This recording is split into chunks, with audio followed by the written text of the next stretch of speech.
Because what we have, you see, is that since independence, the army has claimed a kind of historical revolutionary legitimacy. It's chosen the candidate for the presidency, and the people have voted, sometimes quite honestly. This time, millions of Algerians are out on the streets every Friday.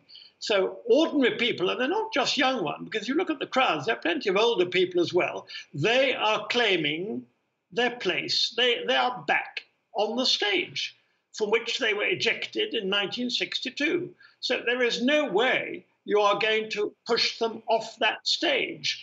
There are plenty of attempts at provocation. I mean, last Friday, there were far more groups of supposed Islamists, some of them drugged to the eyeballs, in the streets of Algiers. But provocation, thank God, up to now, has not worked, because a number of older people go to the demonstrations and try and make quite sure it doesn't happen. But provocation is certainly possible. And the former head of the all-powerful military security, General Toufir Medienne, is pulling strings in the wings as well. So there are a lot of actors, not all of whom have good intentions. So one can only hope that this continues peacefully, but we are not at the end of this game by any means at all. Not at the end of the game. You have talked about that general. What's going to happen now concretely? Once the Constitutional Council has pushed out Bouteflika, what's going to happen then? Well, the problem is, first of all, you have to constitute a government. Well, the Prime Minister appointed 2 weeks ago, frankly, made a complete ass of himself on television. He was literally dribbling. He couldn't speak properly. And he hasn't yet constituted a government. So how are you going to constitute a government? A lot of people who've been asked to become ministers have flatly refused, including former people who are very senior, who've been loyal servants of the state. Senior ministers are absolutely refusing to join.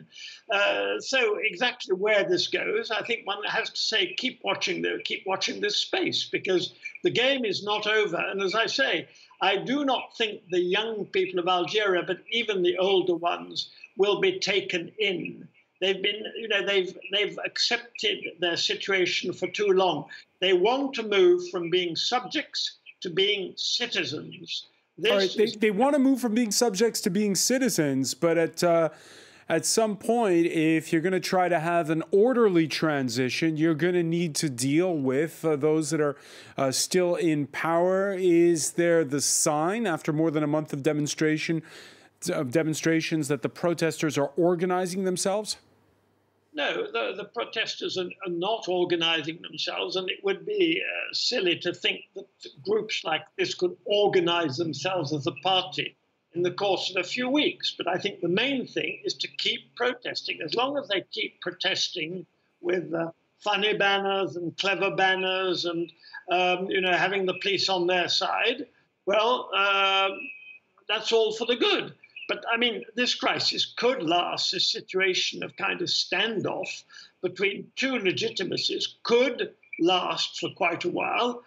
Like, there is always a risk of things going wrong. But I think we simply cannot. I'm not a seer. I don't think anybody can foresee what Algeria will look like in a month or two from now.